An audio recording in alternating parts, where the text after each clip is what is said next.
नमस्कार, आप देख रहे हैं न्यूज़ पीआर। मैं हूं आदेशपुरी। आज 29 मई है और इस वीडियो में हम चर्चा करते हैं देश और बिहार से प्रकाशित होने वाले समाचार पत्रों की वैसी खबरों का जिनका सीधा संबंध आपके और हमारे जीवन से है। चलिए शुरुआत करते हैं। सबसे पहली खबर हमने लिया है दैनिक जागरण के राष्ट्रीय संस्करण से। इसमें दिया हुआ है कि जीओएम करेगा कोरोना से जुड़े आइटम पर जीएसटी का फैसला।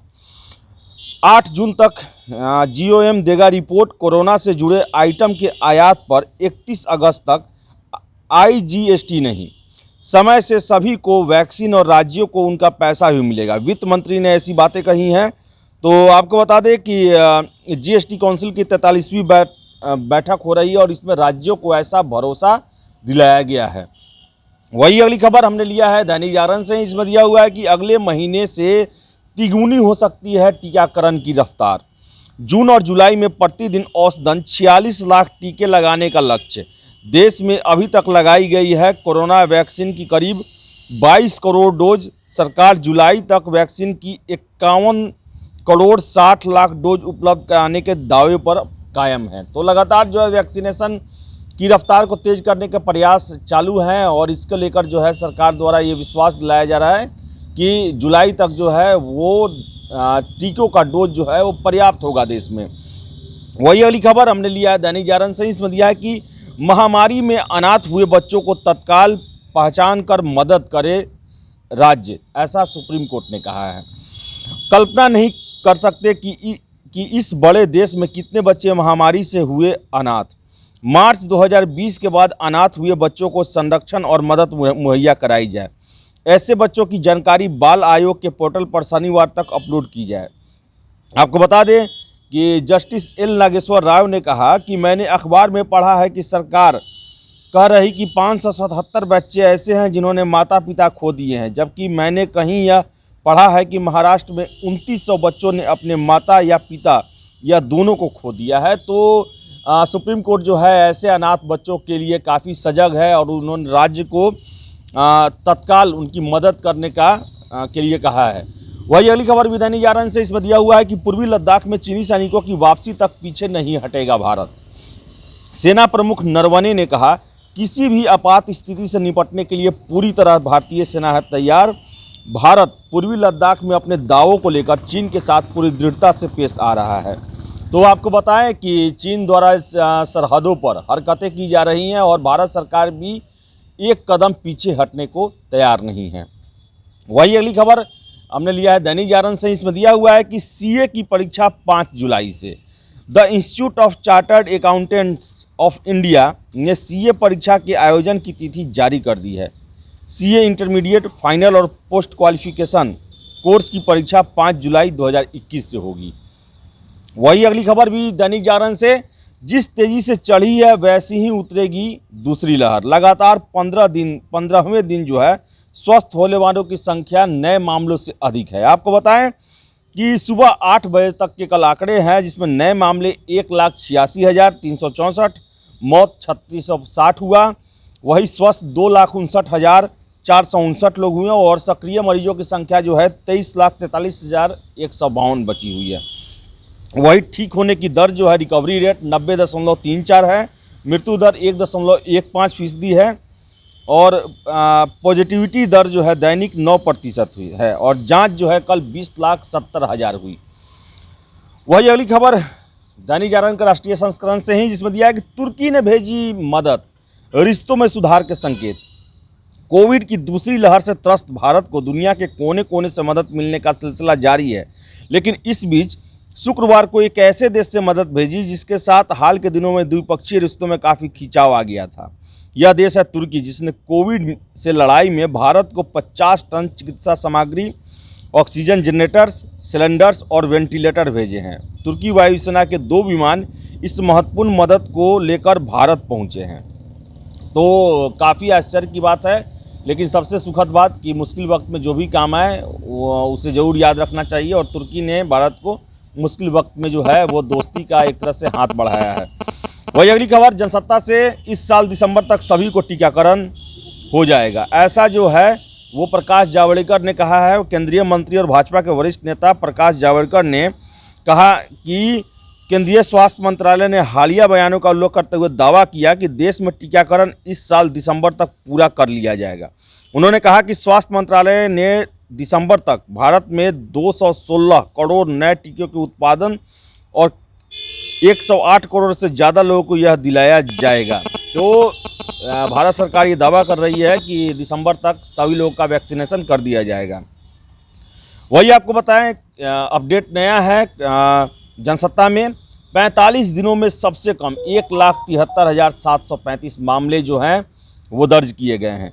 आपको बता दें कि देश में कोरोना विषाणु के प्रतिदिन दर्ज होने वाले मामलों में लगातार कमी आ रही है। रात 11 बजे तक 34 राज्यों और केंद्र शासित प्रदेशों में 1,73,735 नए मामले आए। इस दौरान 3,559 लोगों की मौत संक्रमण की वजह से हुई। 45 दिनों में सबसे कम मामले आए हैं। देश में 13 अप्रैल को 1,61,736 नए मामले दर्ज किए गए थे। वही अगली खबर जनसत्ता से ही, भारत सरकार ने CAA को लेकर जो कानून बनाया था उसे अब इम्प्लीमेंट करना शुरू कर दिया है। और उसी से संबंधित खबर है ये, केंद्र सरकार ने गैर मुस्लिम शरणार्थियों से नागरिकता के आवेदन मांगे। केंद्र सरकार ने अफगानिस्तान, बांग्लादेश और पाकिस्तान से आए और गुजरात, राजस्थान, छत्तीसगढ़, हरियाणा और पंजाब के 13 जिलों में रह रहे हिंदू, सिख, जैन और बौद्ध जैसे गैर मुस्लिम शरणार्थियों को शुक्रवार को भारतीय नागरिकता के लिए आवेदन मंगाए हैं। वही अगली खबर हिंदुस्तान से हमने लिया है। इसमें दिया हुआ है कि कोरोना वायरस की उत्पत्ति पता लगाने के हक में है भारत। विदेश मंत्रालय ने कहा कि विश्व स्वास्थ्य संगठन की रिपोर्ट पर आगे की कार्रवाई में सभी सहयोग करें। और यही आपको बता दें कि बाइडेन ने जांच में तेजी लाने के निर्देश दिए हैं। तो अमेरिका समेत पूरा देश आखिर जानने को ये बेताब है कि आखिर पूरी दुनिया को रोक देने वाला 2 साल तक कोरोना वायरस आखिर पैदा कैसे हुआ, कहां से आया, इसके जांच जो है, जांच की मांग भारत सरकार द्वारा भी की जा रही है। वही अगली खबर हिंदुस्तान से हमने लिया है। इसमें दिया है कि सूबे में, बिहार में 11.5 लाख नए आवास बनाने को लेकर मिली है मंजूरी। देश के सबसे अधिक बिहार के लिए इस साल आवास बनाने का लक्ष्य दिया गया है। आपको बताया कि 2021-22 के लिए मुख्यमंत्री आवास योजना ग्रामीण विकास के तहत मिला है लक्ष्य। पक्का मकान बनाने को 1,20,000 मिलता है लाभुकों को। बता दें आपको कि 60% राशि जो है केंद्र और 40% राशि जो है राज्यसभा उपलब्ध कराती है। और देश में सबसे ज़्यादा 11.5 लाख आवास बनाने का फैसला जो है वो बिहार सरकार ने लिया है। वही अगली खबर हिंदुस्तान से, इसमें दिया हुआ है कि कार्यकाल खत्म होने से पहले शुरू हो सकती है पंचायत चुनाव की प्रक्रिया।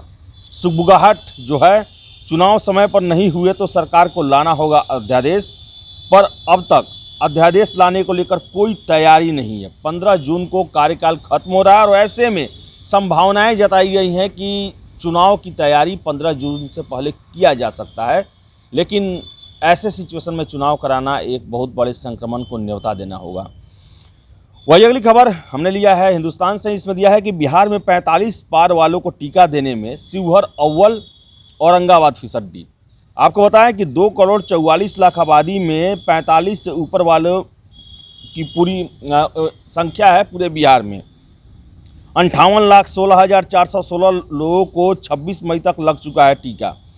53,621 लोग शिवहर में टीके का पहला डोज ले चुके हैं। तो सबसे अधिक 45+ जो उम्र वाले हैं वो शिवहर जिला में टीकाकरण करवा चुके हैं और सबसे कम औरंगाबाद जिला में।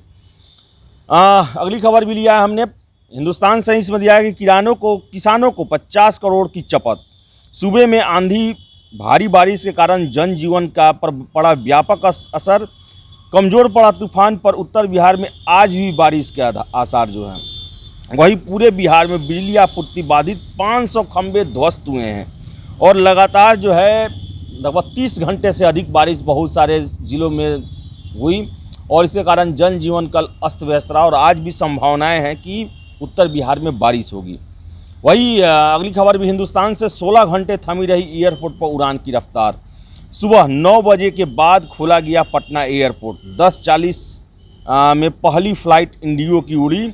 तो चक्रवाती तूफान ने पूरे बिहार को रोक रखा था और वायुयान सेवा पर बहुत ज़्यादा इसका असर पड़ा। 16 घंटे तक एयरपोर्ट बंद रहा, कोई प्लेन न उतरा, न टेक ऑफ किया, न लैंड किया।